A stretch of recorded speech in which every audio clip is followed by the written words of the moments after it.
Hello viewers, আসসালামু আলাইকুম। Welcome to my video, welcome to my channel. আশা করি সকলেই ভালো আছেন। তো ভিউয়ার্স, আজকে আমি প্রবাসী কল্যাণ ব্যাংকের যে অভিবাসন লোনটা আছে এটা নিয়ে আপনাদের মাঝে আলোচনা করব। প্রবাসী কল্যাণ ব্যাংকের অভিবাসন লোনটা যদি আপনি নিতে চান কি কি ডকুমেন্ট লাগবে। আর 2 লক্ষ টাকা কিন্তু লোন দেওয়া হচ্ছে। এই প্রবাসী কল্যাণ অভিবাসন লোনটা এটা শুধু কিন্তু প্রবাসীদেরকেই দেওয়া হচ্ছে। আপনি পৃথিবীর যে কোনো দেশেই থাকুন না কেন, ওই দেশে থেকে কিন্তু চাইলে আপনি এই লোনের জন্য আবেদন করতে পারবেন। আপনার পরিবারের যে আত্মীয় স্বজন গুলো আছে, মা বাবা ভাই বোন, তাদের নামে কিন্তু আপনি লোনটা নিতে পারবেন। শুধু আপনার ডকুমেন্ট গুলা লাগবে। আপনি যে দেশে আছেন ওই দেশের ডকুমেন্ট গুলা, ভিসার কপি, পাসপোর্ট কপি, আপনি কতদিন ধরে আছেন, আপনি কি কাজ করতেছেন, কাজের যে ডকুমেন্ট, এগুলা কিন্তু দেওয়া লাগবে প্রবাসী কল্যাণ ব্যাংকে। তাহলে কিন্তু আপনি 15 দিনের মধ্যে 2 লক্ষ টাকা লোন পাবেন প্রবাসী কল্যাণ ব্যাংক থেকে। এটা কিন্তু শুধু প্রবাসীদেরকেই দেওয়া হচ্ছে 2 লক্ষ টাকা লোন। কোনো জামানত আপনার রাখা লাগবে না প্রবাসী কল্যাণ ব্যাংকে। শুধু আপনার কিছু জামিনদার লাগবে। আর আপনার যে কাগজপাতি আছে, আপনি প্রবাসী আছেন অথবা যারা বাংলাদেশে ছুটিতে আসছেন অথবা ক্যান্সেল করে চলে আসছেন, কোম্পানি ক্যান্সেল করে চলে আসছেন, তাদেরকেও কিন্তু এই লোনটা দেওয়া হচ্ছে। আর ভিউয়ার্স, অনেকেই হয়তো জানেন আমি দুবাই প্রবাসী, আমি বাংলাদেশের ছুটিতে আসছি। তো আমি প্রবাসী কল্যাণ ব্যাংকে গেছিলাম এই অভিবাসন লোনটার জন্য। তো তারা একটি আমাকে কাগজ দিছে। এই কাগজে সমস্ত কিছু ডকুমেন্ট, যদি এই কাগজে যা কিছু লেখা আছে এই সমস্ত কিছু যদি আমি প্রবাসী কল্যাণ ব্যাংকে জমা দিতে পারি, তারা 15 দিনের মধ্যে 2 লক্ষ টাকা লোন দেবে। তো এই কিস্তিটা হবে 22 কিস্তিতে শোধ করতে হবে। 10,400 টাকা করে তাদেরকে প্রতি মাসে কিস্তি দিতে হবে।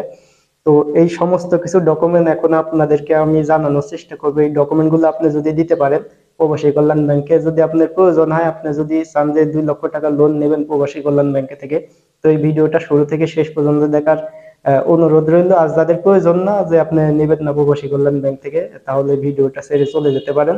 আর যারা বর্তমানে এখন প্রবাসী আছেন বিভিন্ন দেশে, এশিয়া মহাদেশের বিভিন্ন দেশে, মিডিল ইস্টের যে দেশগুলোতে আছেন, আপনারা চাইলে ওই দেশে বসে থেকেই কিন্তু আপনি প্রবাসী কল্যাণ এই লোনটা নিতে পারবেন। অভিবাসন যে লোনটা, এই লোনটা কিন্তু সকল প্রবাসীদেরকে দেওয়া হচ্ছে। আপনার যে আত্মীয় স্বজন আছে, আপনার পরিবারের যে আত্মীয় স্বজন গুলো আছে, আপনি তাদের নামে নিতে পারবেন। আপনার শুধু ডকুমেন্ট গুলা লাগবে। আপনি যেখানে আছেন বর্তমানে ওখানকার ডকুমেন্ট গুলা লাগবে। আর যারা ছুটিতে আসছেন বা একবারে ক্যান্সেল করে চলে আসছেন, তারাও চাইলে এই লোনটা নিতে পারবেন। তো আমি এখন আপনাদেরকে জানানোর চেষ্টা করব যে কি কি ডকুমেন্ট আপনার লাগবে।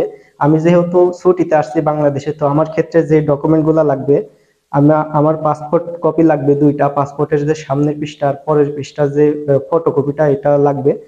ভিসার কপি লাগবে 2 কপি। ভিসার যে কপি আছে, পাসপোর্টে যে ভিসা লাগানো আছে, এই ভিসার কপি লাগবে। আর আমি যে ছুটিতে আসছি, এই ছুটির যে বিমান টিকিট আছে, যাওয়া আসার যে বিমান টিকিট, এটার ফটোকপি প্রবাসী কল্যাণ ব্যাংকে দিতে হবে। তারপরে ভোটার আইডি কার্ডের ফটোকপি দেওয়া লাগবে 2 কপি। তারপরে আমার নাগরিকত্ব সনদ, চেয়ারম্যান সার্টিফিকেট, এটা দেওয়া লাগবে। আর আমার যে ব্যাংকের একটি হিসাব আছে, ব্যাংক স্টেটমেন্ট, এই ব্যাংক স্টেটমেন্টের একটা হিসাব দেওয়া লাগবে, একটা স্টেটমেন্ট দেওয়া লাগবে প্রবাসী কল্যাণ ব্যাংকে। তো আমার যে ডকুমেন্ট গুলো আছে এগুলো আমি সবই দিতে পারবো, আমার আছে। আর আপনাদের ক্ষেত্রে, আপনারা যারা এখন আছেন বর্তমানে প্রবাসী, আপনাদের বিমান টিকিটের এগুলা দেওয়া লাগবে না। আপনার শুধু যে দেশে আছেন ওই দেশের যে ইমারতের আইডি কার্ড বা সৌদি আরবের যে আকামা কার্ড, এগুলা আপনার ফটোকপি দিতে হবে। আপনার পাসপোর্ট সাইডের পাসপোর্টের ফটোকপি সামনে পৃষ্ঠা পরের পৃষ্ঠা দেওয়া লাগবে। তারপরে আপনার পাসপোর্টে যে ভিসা লাগানো আছে এই ভিসার কপিটা দেওয়া লাগবে। এগুলা দিলে কিন্তু আপনি আর ব্যাংক স্টেটমেন্ট দেওয়া লাগবে। আপনার এগুলা দিলে কিন্তু আপনার ডকুমেন্ট হয়ে যাবে। তারপরে আপনার মূল যে বিষয়টা, জামিনদারের যে বিষয়টা, 3টা জামিনদার লাগবে। মোট 3টা জামিনদারি কিন্তু খুবই সেন্সিটিভ। এই জামিনদার কিন্তু কেউ দিতে পারে না। জামিনদারের যে ডকুমেন্ট গুলা রাখছে এইগুলা দেখলেই আসলে লোনের কথাটা ভুলে যাওয়া লাগে। এই জামিনদার গুলো কিন্তু সাধারণ মানুষ জোগাড় করতে পারবে না। সেই কারণে কিন্তু 100 জন যদি লোনের জন্য অ্যাপ্লাই করে, সেক্ষেত্রে কিন্তু 50 জনই লোন পায় না এই জামিনদারের জন্য। তাছাড়া কিন্তু লোন, প্রবাসী কল্যাণ ব্যাংক কিন্তু লোন দেয়। সেই ক্ষেত্রে এই জামিনদারের ক্ষেত্রে কিন্তু এই লোনটা সবাই নিতে পারে না। আমিও গেছিলাম, জামিনদার যে দেখলাম, এই জামিনদারের জন্য কিন্তু আমি লোনটার জন্য অ্যাপ্লাই করতে পারি নাই। জামিনদার যে দেওয়া লাগবে তাদেরকে আমি বলছি যে এগুলা কি মাস্ট দেওয়া লাগবে, জামিনদার যেগুলো আছে। তারা বলছে এই কাগজে যে তা আপনি যেখানে আছেন, যদি বাংলাদেশে থাকেন, কোম্পানি ক্যান্সেল করে আসেন অথবা ছুটিতে আসেন, আপনাদের আঞ্চলিক যে প্রবাসী কল্যাণ ব্যাংকটা আছে ওখানে গিয়ে যোগাযোগ করবেন। তারা কিন্তু একটা স্লিপ দিবে আপনি যখন নতুন যাবেন ওই ব্যাংকে। তারা বলবে এই ডকুমেন্ট গুলো আপনি নিয়ে আসেন, 15 দিনের মধ্যে আপনাকে লোন দেওয়া হবে। তো তারা যদি বলে লোন দিবে সেক্ষেত্রে কিন্তু দিবে, আর আপনার এই ডকুমেন্ট গুলি জোগাড় করা কিন্তু অনেক কঠিন হয়ে যায়। তো ভিউয়ার্স, জামিনদারের ক্ষেত্রে টোটাল 3 জন জামিনদার লাগবে, তার মধ্যে 2 জন জামিনদার ব্যবসায়ী অথবা চাকরিজীবী হওয়া লাগবে। প্রথম জামিনদার আর দ্বিতীয় যে জামিনদার আছে, এই জামিনদারের ভোটার আইডি কার্ডের 2 কপি ফটো লাগবে, নাগরিকত্ব সনদ, চেয়ারম্যান সনদ, পাসপোর্ট সাইজের 4 কপি ছবি, বেতন শিট অথবা নবায়নকৃত ট্রেড লাইসেন্স। আর তার একটা ব্যাংক স্টেটমেন্ট লাগবে, সেই ব্যাংক স্টেটমেন্টে 2,000 টাকা থাকতে হবে সর্বনিম্ন। আর 3টি চেকের পাতা লাগবে প্রথম জামিনদারের ক্ষেত্রে। আর 2 নম্বর জামিনদারের ক্ষেত্রে ব্যাংকের চেক অথবা ব্যাংকের সেভিংস এর যে স্টেটমেন্টটা, এটা লাগবে না। আর 3 নম্বর যে জামিনদারটা আছে, এই জামিনদার আপনি পরিবারের যে কোনো কাউকে দিতে পারবেন, আপনার মা বাবা ভাই বোন, তাদের শুধু ভোটার আইডি কার্ডের ফটোকপি লাগবে, আর নাগরিকত্ব সনদ, চেয়ারম্যান সনদ লাগবে, আর পাসপোর্ট সাইজের 4 কপি ছবি। তো এই হলো জামিনদারের যে প্রসেসটা, জামিনদারের ডকুমেন্ট।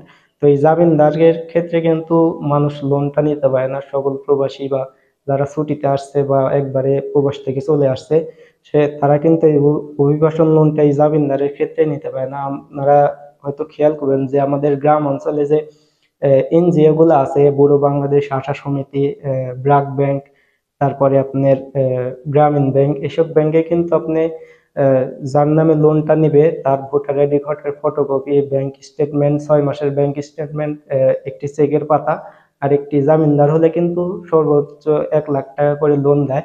আর প্রবাসী কল্যাণ ব্যাংকে আমি বুঝলাম না, এই জামিনদারের যদি একটু আহ, করতো, জামিনদারের ক্ষেত্রে যদি একটু ডকুমেন্ট গুলো কম দেওয়া লাগতো, তাহলে কিন্তু সমস্ত প্রবাসীরা কিন্তু এই লোনটা নিতে পারতো। আর লোনের যে খরচটা, এটা হলো আহ 5,850 টাকা টোটাল খরচ হবে আপনার এই লোনটা পেতে হলে। তো ভিউয়ার্স, এই প্রসেসটা যদি আপনি যদি নিতে চান, এই লোনটা যদি নিতে চান, তাহলে এই ডকুমেন্ট গুলো আমি যেগুলা বললাম, এগুলা যদি আপনি জোগাড় করতে পারেন, তাহলে আপনি 15 দিনের মধ্যে লোনটা নিতে পারবেন। তো ভিউয়ার্স, ভিডিওটা যদি আপনাদের ভালো লাগে, অবশ্যই ভিডিওতে একটি লাইক দিবেন, আর চ্যানেলটা অবশ্যই সাবস্ক্রাইব করে রাখবেন আরো নতুন নতুন ইনফরমেশন মূলক ভিডিও পাওয়ার জন্য।